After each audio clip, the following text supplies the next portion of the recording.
جب تم ملنا چاہو ملوا دوں گا، کیا یاد کرو گی؟ اتنا کہہ کر عمیر ہنسنے لگا تو کرن کو بھی اس کا ساتھ دینا پڑا تاکہ اس سے شک نہ ہو جائے۔ صبح کے 9 بج رہے تھے۔ آنکھوں پر چشمہ چڑھائے ہوئے نکلی کرن گلیوں میں اپنے مطلوبہ گھر کو ڈھونڈ رہی تھی۔ اچانک اسے ایک لڑکا اپنی طرف آتا ہوا نظر آیا۔ ایکسکیوز می، کرن نے کہا، کیا آپ مجھے بتا سکتے ہیں کہ نیلا کا گھر کون سا ہے؟ جی شاید آپ افضل انکل کے گھر کا پوچھ رہی ہیں۔ نیلا باجی ان کی بیٹی ہے، یہ سامنے والا گھر ان کا ہے۔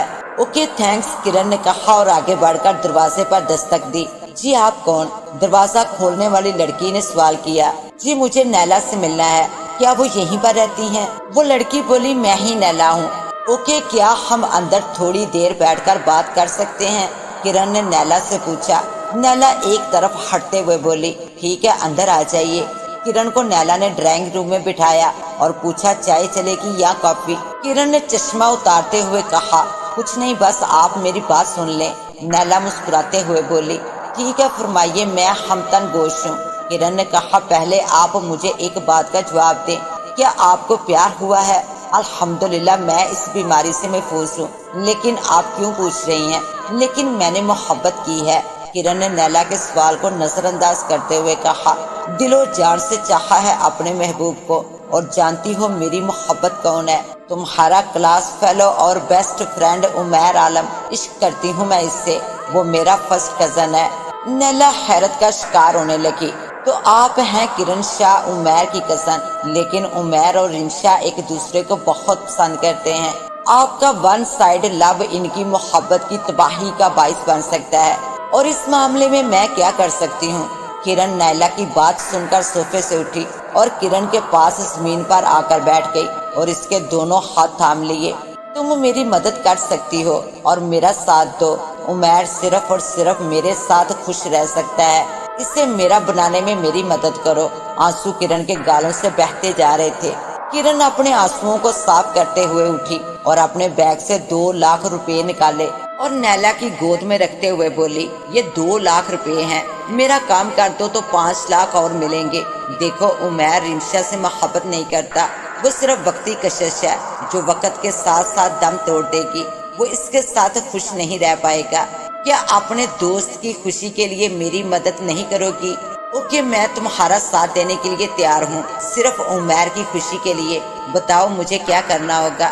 کرن کے چہرے پر اطمینان بھری مسکراہٹ پھیل گئی۔ اپنی منزل کے حصول کے لیے وہ پہلا کامیاب قدم اٹھا چکی تھی۔ وہ نیلا کو اس کا کام سمجھانے لگی۔ نائلہ کا رزلٹ آ چکا تھا۔ نائلہ نے اپنی کلاس میں ٹاپ کیا تھا۔ نائلہ عمیر کی وجہ سے رمشا کو بھی بخوبی جانتی تھی، بلکہ وہ دونوں اچھی سہیلیاں تھیں۔ ٹاپ کرنے کی خوشی میں نیلا اپنے دونوں بیسٹ فرینڈ عمیر اور رمشا کو ٹریٹ دے رہی تھی۔ وہ تینوں اس وقت ایک ریسٹوران میں بیٹھے ہوئے تھے۔ رمشا نے کہا، نیلا اس بار تو تم نے واقعی کمال کر دیا۔ ہاں بس اللہ کی مہربانی ہے۔ ہاں، اور تمہاری محنت کا صلہ بھی ہے۔ اب تم دونوں بتاؤ۔ نیلا نے کہا، شادی کا کب تک پروگرام ہے؟ شادی کا تو ابھی کوئی ارادہ نہیں۔ رمشا نے مسکراتے ہوئے کہا، میں نے پہلے BA کمپلیٹ کرنا ہے، اس کے بعد MBA پھر سوچوں گی۔ اور تم عمیر؟ نیلا نے عمیر کی طرف دیکھا۔ میرے خیالات بھی رمشا سے ملتے جلتے ہیں۔ یار یہ کیسی 2 نمبر محبت ہے تم دونوں کی۔ پیار کرنے والے تو اپنے ملن کی گھڑیاں گنتے رہتے ہیں، اور تم دونوں؟ نہیں، ایسی بات نہیں ہے، عمیر نے کہا اور رمشا کا ہاتھ تھامتے ہوئے بولا، ہم دونوں ایک دوسرے سے بہت پیار کرتے ہیں اور دونوں ایک دوسرے پر بھروسہ بھی بہت کرتے ہیں، لیکن ہم دونوں پہلے سیٹل ہونا چاہتے ہیں۔ ہماری محبت نفسانی ہوس سے پاک ہے۔ نائلہ نے کہا، میں نہیں مانتی اس بات کو۔ رمشا ایک خوبصورت لڑکی ہے اور کئی لڑکوں کی آئیڈیل ہے، اور تم ایک جوان مرد ہو، اسی لیے رمشا تم سے محبت کرتی ہے، اور تم رمشا کو اس لیے چاہتے ہو کہ رمشا حسین اور جوان ہے۔ نیلا تم غلط کہہ رہی ہو اب۔ رمشا ذرا غصے سے بولی، نہیں میں ٹھیک کہہ رہی ہوں۔ اب تم ہی بتاؤ کہ اگر عمیر اتنا ہینسم نہ ہوتا تو تم اس سے محبت کرتی؟ نہیں نا، تو پھر تمہاری محبت ہوس سے کیسے پاک ہو سکتی ہے؟ اگر ہے تو پھر ثابت کرو اپنی محبت کی پاکیزگی کو۔ عمیر نے کہا، ہم دونوں کے دل صاف ہیں اور ہمیں اپنی محبت کسی پر ثابت کرنے کی کوئی ضرورت نہیں۔ رمشا نے کہا، نہیں عمیر، ضرورت ہے، اور میں اپنی محبت ثابت کروں گی۔ بتاؤ کیا کرنا ہوگا؟ نیلا بولی کیا تم اپنی محبت کی خاطر ایک رات اپنے گھر سے باہر رہو گی عمیر کے ساتھ ایک ہی بیڈ روم میں؟ پھر وقت ثابت کر دے گا کہ محبت کی سچائی کیا ہے۔ عمیر نے کہا نیلا تمہیں کیا ہو گیا ہے؟ تم ہماری دوست ہو یا دشمن؟ نیلا بولی میں نے صرف تمہارے سامنے ایک راستہ رکھا ہے، اس راستے پر چلنے کے لیے میں تم دونوں پر دباؤ نہیں ڈال رہی کیونکہ تم دونوں ہی اپنی مرضی کے مالک ہو۔ رمشا نے کہا ٹھیک ہے مجھے تمہاری بات منظور ہے، میں تم پر ثابت کر کے رہوں گی کہ میری محبت میں حوث کا کھوٹ شامل نہیں ہے۔ عمیر نے کہا رمشا تمہارا دماغ تو نہیں چل گیا؟ کیا تم اپنے ہوش و حواس میں ہو؟ رمشا بولی میں لڑکی ہو کر مان گئی اور تم لڑکے ہو کر اس قدر ہچکچا رہے ہو، کہیں نیلا کی باتیں سچ تو نہیں؟ ٹھیک ہے عمیر نے کہا اگر تم بھی یہی چاہتی ہو تو مجھے منظور ہے۔ اوکے نیلا نے کہا کل شام 7 بجے اسی ریسٹوران میں آ جانا، ساتھ میں ڈنر کریں گے اور میں تم دونوں کو بتا دوں گی کہ جانا کہاں ہے۔ رمشا اور عمیر نے اس بات میں سر ہلا دیا اور نیلا کے چہرے پر فاتحانہ مسکراہٹ پھیل گئی۔ موسم کے تیور سر شامی خراب تھے۔ نیلا نے ریسٹوران میں آنے کے لیے عمیر اور رمشا کو 7 بجے کا کہا تھا لیکن خود 6:30 بجے آ گئی اور ایک ویٹر کو اپنے پاس بلایا۔ یس میم، ویٹر نے پوچھا، مجھے تمہاری مدد کی ضرورت ہے، ایک چھوٹا سا کام کرنا ہے۔ اتنا کہہ کر نیلا نے اپنے بیگ سے 500 کے کچھ نوٹ نکالے اور ویٹر کو تھما دیے اور بولی ابھی تھوڑی دیر کے بعد میرے پاس ایک لڑکا اور لڑکی آ کر بیٹھیں گے، میں اس لڑکی کو تمہارے پاس بھیجوں گی اور تم نے اسے اس وقت تک اپنی باتوں میں الجھائے رکھنا ہے جب تک وہ لڑکا اسے بلانے کے لیے نہ آ جائے۔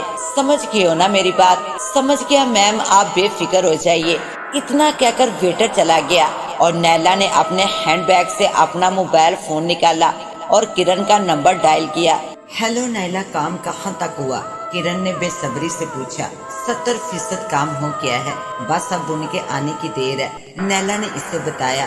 کرن بولی ہاں میں بھی نوٹ کر رہی ہوں کہ عمیر کل سے بہت پریشان ہے۔ نیلا نے دیکھا کہ رمشا اور عمیر ریسٹوران میں داخل ہو رہے ہیں۔ اوکے کرن، وہ آگے ہیں، بعد میں بات کرتے ہیں، نیلا نے کہا اور کال کاٹ دی۔ آؤ بیٹھو، نیلا نے کہا۔ وہ دونوں سامنے والی کرسیوں پر بیٹھ گئے۔ کیسی ہو؟ رمشا نے پوچھا۔ میں ٹھیک ہوں، نیلا نے کہا۔ یار میں تم دونوں کو بالکل کچھ نہیں کہہ رہی، میں تمہاری محبت کو تسلیم کر چکی ہوں، تمہیں کہیں جانے کی اور اپنی محبت کو ثابت کرنے کی کوئی ضرورت نہیں ہے، میں تم دونوں کو کسی امتحان میں نہیں ڈالنا چاہتی۔ نہیں نیلا، رمشا نے کہا، یہ صرف میں تمہارے لیے نہیں کر رہی، اپنے لیے کر رہی ہوں، میں دیکھنا چاہتی ہوں کہ میری محبت کتنی سچی ہے۔ اوکے، جیسے تمہاری مرضی، نیلا نے کہا اور بولی کوئی ویٹر نظر نہیں آ رہا، جاؤ جا کے چائے کا آرڈر دے آؤ۔ رمشا اٹھ کر چلی گئی۔ نیلا کے چہرے پر ہلکی سی مسکراہٹ آ گئی۔ اس نے عمیر کی طرف دیکھا جو گمسم سا بیٹھا تھا۔ نیلا نے پوچھا عمیر تمہیں کیا ہوا ہے؟ عمیر بولا نیلا یہ تم نے ٹھیک نہیں کیا، مجھے یہ سب مناسب نہیں لگ رہا۔ نیلا بولی اب میں منع کر رہی ہوں لیکن اب رمشا ضد پر اڑ گئی ہے تو اس میں میرا کیا قصور ہے؟ رمشا کو یہ راستہ دکھانے والی تم ہی تھی، یہ بات مت بھولو۔ عمیر نے اتنا ہی کہا۔ یہ رمشا کہاں رہ گئی؟ میں اسے دیکھ کر آتا ہوں۔ اتنا کہہ کر عمیر اٹھا اور کاؤنٹر کی طرف چلا گیا۔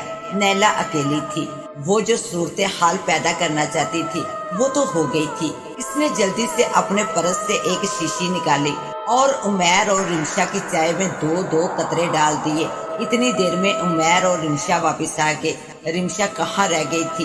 نیلا نے اس سے پوچھا۔ ایک ویٹر پیچھے پڑ گیا تھا، رمشا نے اسے بتایا، کہہ رہا تھا کہ میں اس کی کزن کی ہم شکل ہوں۔ اوکے چائے لے لو، نیلا نے کہا اور ایک چابی رمشا کو تھماتے ہوئے بولی، یہ میری خالہ کے گھر کی چابی ہے۔ رمشا اس کی بات سمجھ گئی تھی۔ عمیر نیلا کو کھا جانے والی نظروں سے دیکھ رہا تھا۔ رمشا نے کہا میں پہلے گھر جاؤں گی اور پھر وہاں آ جاؤں گی، اس گھر میں ویسے بھی ایک ہی بیڈ روم ہے، نیلا نے معنی خیز انداز میں کہا، اور وہ بیوقوف اور جذباتی لڑکی کچھ بھی نہ سمجھ سکی۔ اس رات بارش ہو رہی تھی، ہوائیں زور زور سے چل رہی تھی۔ رمشا نے ڈرتے سہمتے اور ہچکچاتے ہوئے گھر کی دہلیز سے اپنا قدم باہر نکالا تھا۔ رمشا کا دل کچھ اور ہی کہہ رہا تھا تو دماغ کچھ اور۔ دل نادان کی بات مان کر وہ اس گھر میں پہنچ گئی۔ عمیر بھی وہاں موجود تھا۔ صرف آدھا گھنٹہ اپنی محبت کی آزمائش دے پائے تھے کہ شیطان نے ہمیشہ کی طرح اپنا کام شروع کر دیا اور دونوں معصوم انسان شیطان کے بہکاوے میں نہ آتے اگر نیلا نے چائے میں انہیں وہ دعا نہ پلائی ہوتی۔ دونوں کے جذبات انہیں ایسی دلدل میں دنساتے چلے گئے جہاں سے نکلنا مشکل ہی نہیں ناممکن تھا۔ وہ تاریک رات اپنے جوبن پر تھی، 12 بج رہے تھے اور بارش لگاتار ہو رہی تھی۔ نیلا کے امی ابو دونوں ہی اپنے رشتہ داروں کے پاس شادی اٹینڈ کرنے کے لیے گئے ہوئے تھے۔ نیلا گھر پر تنہا تھی جب دروازے پر دستک ہوئی۔ نیلا اپنے کمرے میں بستر میں گھسی سو رہی تھی۔ زوردار دستک کی وجہ سے اس کی آنکھ کھلی۔ ابھی دروازہ کھولنے کے لیے وہ اٹھ کر بیٹھی ہی تھی کہ اس کے کمرے کا دروازہ کھلا اور کرن اندر داخل ہوئی۔ کرن تم؟ نیلا حیرت سے بولی۔ اس وقت یہاں دروازہ لاک تھا، اندر کیسے آئی؟ ہمارے لیے دروازے اور دیواریں کوئی معنی نہیں رکھتی، کرن بدلے ہوئے لہجے میں بولی۔ نیلا کو اب کرن سے ڈر لگنے لگا تھا۔ وہ بولی، کرن کیا ہوا تمہیں؟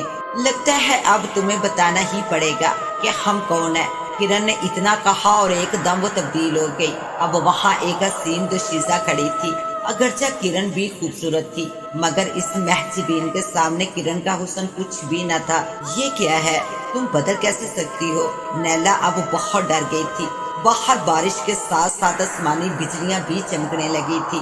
ہمارا نام روسینا ہے اور ہم ایک جن زادی ہیں، بلکہ یوں کہو کہ ہم ایک لاوارث جن زادی ہیں، کیونکہ ایک ظالم نے ہم سے ہمارا خاندان چھین لیا اور پھر ہم اس انسانی بستی میں آئے۔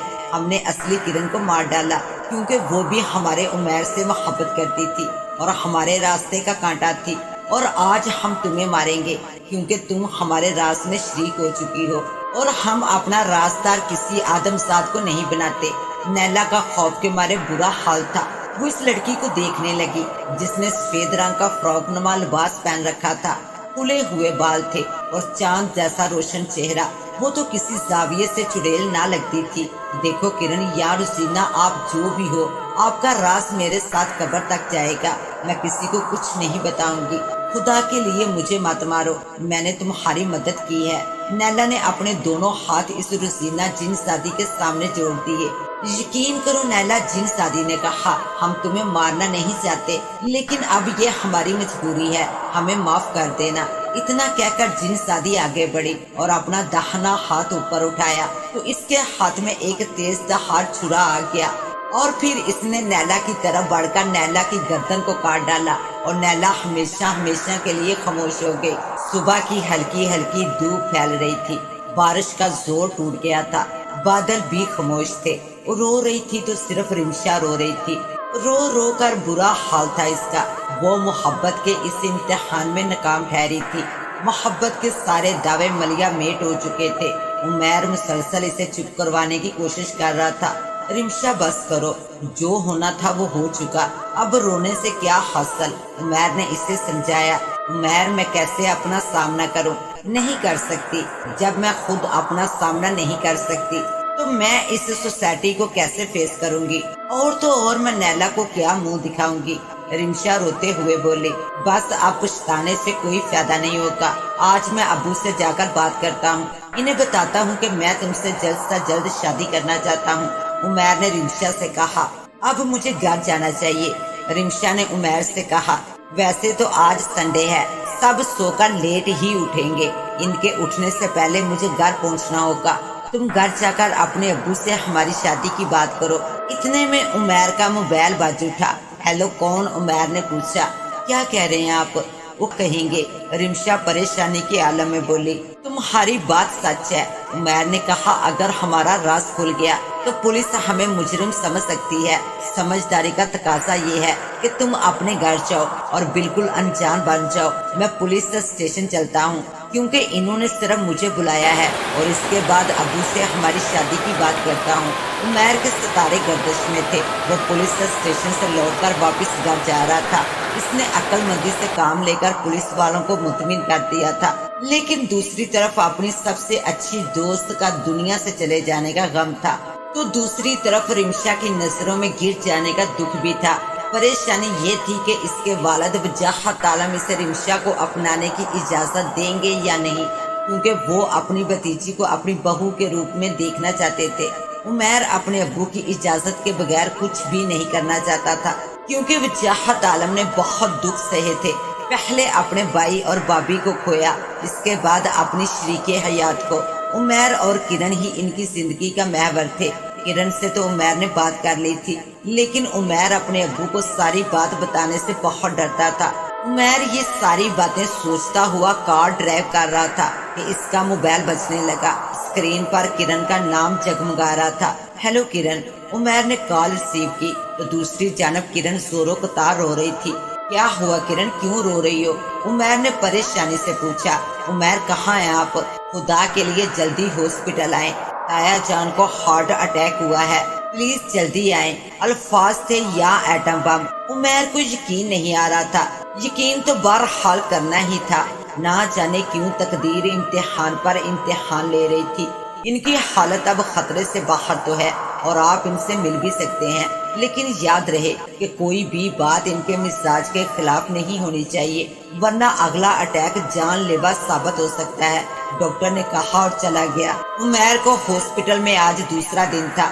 کرن بھی کافی دیر سے وہاں تھی، لیکن عمیر نے زبردستی اسے وہاں سے بھیج دیا تھا۔ عمیر کمرے میں داخل ہوا اور بیڈ کے پاس پڑے بینچ پر بیٹھتے ہوئے بولا، کیسی طبیعت ہے ابو آپ کی؟ وجاہت عالم مسکراتے ہوئے بولے، اب میں پہلے سے بہت بہتر ہوں۔ آپ نے کون سی ایسی ٹینشن لی کہ آپ کی طبیعت خراب ہو گئی؟ عمیر نے اپنے ابو سے پوچھا۔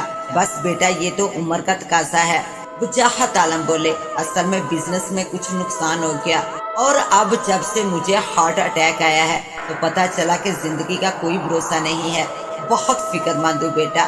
عمیر اپنے ابو کا ہاتھ اپنے ہاتھوں میں لیتے ہوئے بولا، اللہ آپ کی عمر دراز فرمائے اور آپ کا سایہ ہمارے سروں پر سلامت رکھے۔ پریشان کیوں ہیں آپ؟ بیٹا میں کرن کی وجہ سے پریشان ہوں، نہ جانے کیوں میرے دل میں وہم سا بیٹھ گیا ہے، وہ لڑکی ذات ہے، چاہتا ہوں کہ اپنی زندگی میں ہی اسے تمہاری دلہن بنا دوں۔ بس بیٹا اگر تمہیں اپنے باپ کی ذرا بھی پرواہ ہے تو پرسوں تمہیں کرن سے نکاح کرنا ہوگا، باقاعدہ شادی 1 مہینے بعد کریں گے۔ کیا لیکن ابو میں، عمیر نے کہنا چاہا تو اسے ڈاکٹر کی تاکید یاد آ گئی کہ انہیں کسی قسم کی ٹینشن نہیں دینا۔ عمیر نے دھیرے سے والد کا ہاتھ بیڈ پر رکھا اور کمرے سے نکل آیا۔ والد بولے، شرما گیا گدھا، کچھ وقت کی روانی نے ہمیں یوں بدل ڈالا۔ وفا پر اب بھی قائم ہے لیکن محبت کرنا چھوڑ دی ہم نے۔ عمیر سگریٹ پر سگریٹ پھونکے جا رہا تھا، سمجھ میں کچھ نہیں آ رہا تھا، عقل موف ہو گئی تھی۔ ایک طرف تو اس کی بیسٹ فرینڈ نیلا کا مرڈر ہو گیا تھا اور وہ اس کا شوق تک نہ منا سکا، دوسری طرف وہ لڑکی جس سے اسے بے پناہ محبت تھی، وہ اس کی وجہ سے اپنی دوشیزہ کھو بیٹھی تھی، اور تیسری طرف اس کا باپ جو ابھی موت سے لڑکا لوٹا تھا اور چاہتا تھا کہ عمیر کرن سے شادی کر لے۔ لیکن اگر عمیر کرن سے شادی کر لیتا تو یہ رمشا کے ساتھ بہت بڑی زیادتی تھی، اور اگر عمیر رمشا کو اپنا لیتا تو اس کے باپ کی زندگی خطرے میں آ سکتی تھی۔ دونوں صورتوں میں خسارہ اس کا ہی تھا۔ آخر پوری رات جاگنے کے بعد عمیر نے فیصلہ کر لیا۔ وہ نہیں جانتا تھا کہ یہ فیصلہ ٹھیک ہے یا نہیں، لیکن اسے پتا تھا کہ وقت ثابت کر دے گا کہ وہ کتنا دانش مند ہے۔ نقلی کرن نے بہت عمدہ پلاننگ کی تھی۔ وہ سمجھ رہی تھی کہ جب رمشا اور عمیر میں ایسے تعلقات پیدا ہوں گے تو بعد میں عمیر رمشا سے نفرت کرنے لگے گا، لیکن ہوا اس کے برعکس تھا۔ لیکن تقدیر نے یہاں پر پلٹا کھا کر اس جن زادی کا ساتھ دیا تھا اور وجاہت عالم کو ہارٹ اٹیک ہو گیا، اور بعد میں انہوں نے عمیر کو منا ہی لیا۔ آج عمیر اور کرن کا نکاح تھا۔ اس تاریخ رات کے بعد تو جیسے رمشا کے لب سر سے گئے تھے، لیکن کسی نے بھی اتنا خاص نوٹس نہ لیا تھا کیونکہ اس کے ابو ہارون مرزا اپنے بزنس چلانے میں بہت بزی رہتے تھے اور اس کی ماں اپنا NGO چلا رہی تھی۔ بھائی CSS کے امتحان کی تیاری کر رہا تھا، اس لیے کسی کے پاس کسی کے لیے ٹائم نہیں تھا۔ رمشا نیلا کی موت پر حیران تھی۔ اس سے عمیر کے دوست اسد بلال سے پتا چلا کہ عمیر کے ابو کو ہارٹ اٹیک آیا ہے۔ وہ ہاسپٹل جانا چاہتی تھی لیکن جا نہ پائی تھی، اور آج اس کا موبائل مسلسل رنگ کر رہا تھا۔ رمشا نے موبائل اٹھا کر دیکھا، اسد بلال کا نمبر جگمگا رہا تھا۔ ہیلو رمشا نے کہا، کیسے اور کیسے یاد کیا مجھے؟ رمشا یہ میں کیا دیکھ اور کیا سن رہا ہوں؟ اسد بلال نے کہا، عمیر کا نکاح ہو گیا ہے اور اس کی قسم کرن کے ساتھ، اور اس نے ہمیں بتایا تک نہیں، لیکن جہاں تک میرا علم ہے اس کے مطابق تم دونوں ایک دوسرے سے محبت کرتے ہو، پھر اس نکاح کا کیا مطلب؟